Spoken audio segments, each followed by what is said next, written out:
On the roof here at Tom and Adriana Montgomery's house at 160 Flores Street in Melbourne Beach. As you can see, guys, I made some notes up on the roof for you. I want to go over that information real quick. I have two reminder arrows. The first one's talk about the drip edge. We're going to replace the drip edge with your new shingle roof. It can either be white again or brown if you want to kind of go in a different direction. And the other one's just talk about the obvious damage that we have right here up front as well as over there. But we're going to talk more about that when I get up on the roof.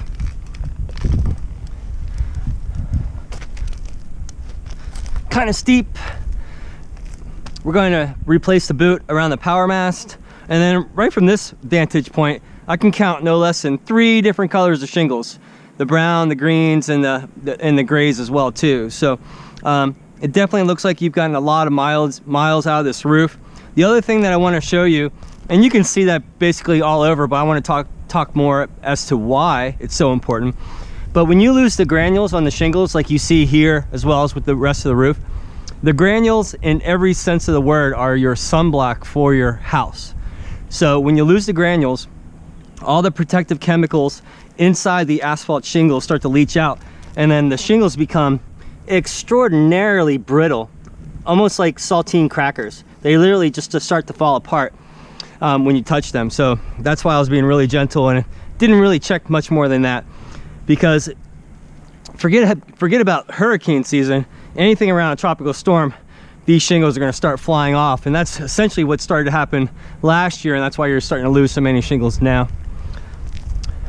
Moving up here, I walked up this way and there was a nice cracking sound in the plywood. We'll talk more about the plywood, but we offer 6 pieces with your installation, which usually covers most customers. We're going to replace the gooseneck style vents. We're going to reboot the bathroom vents. Of course, we'll get rid of the old brackets, more of those. Let's talk about the skylight. Skylight definitely is clouded over. Even though it's impact rated, I believe, it's still pretty old. So I highly recommend that we replace the skylight too. I think it's only $4.95 for a skylight. Of course, we're going to replace the ridge vent at Tom's request, or Adriana's. We're going to remove this chimney. We're not going to charge you extra for it, but when we get down to the bare plywood roof, we're going to cut out a slightly larger section, put full piece of plywood in there, and that way you won't have this problem anymore. And of course, a few more pipes over there we're going to replace. Real quick, let's talk about how we're going to do your roof for you. Now obviously I have a metal example here, but what's really important isn't really the top layer, it's all the layers that are underneath, and that's what I wanted to talk to you about. So if you would, imagine this with me. We're going to remove all the shingles, get down to the bare plywood roof. Anything remotely bad, like this area, oh, check this out. This is really bad. I walked through here and there was a big crack sound. Okay, so any of the bad pieces we're going to replace. By the way, we don't replace like 12-inch sections. We use half sheets of plywood, nothing smaller than that. One of the building codes, every couple years, the county, the cities, they update their building codes.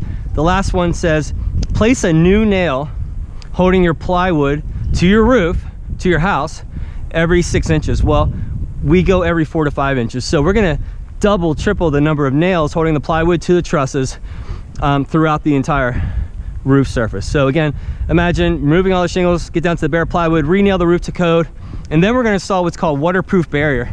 Every inch of this roof is going to be covered in waterproof barrier, and when this stuff touches wood, it does not come off. So just like Tom and I were talking about, if the neighbor's fence ends up on top of your brand new roof next year or 5 years from now, it's still not going to allow water inside the house. And then we're going to put your shingle on top of that. We only use Landmark, CertainTeed Landmark shingles. I jokingly tell our customers you can pick whatever color in the book, but that's the only shingle that we'll put on your roof because it's the best for the price point, hands down. And that's about it. So I'm going to get down and talk more with Tom and Adriana. Thanks.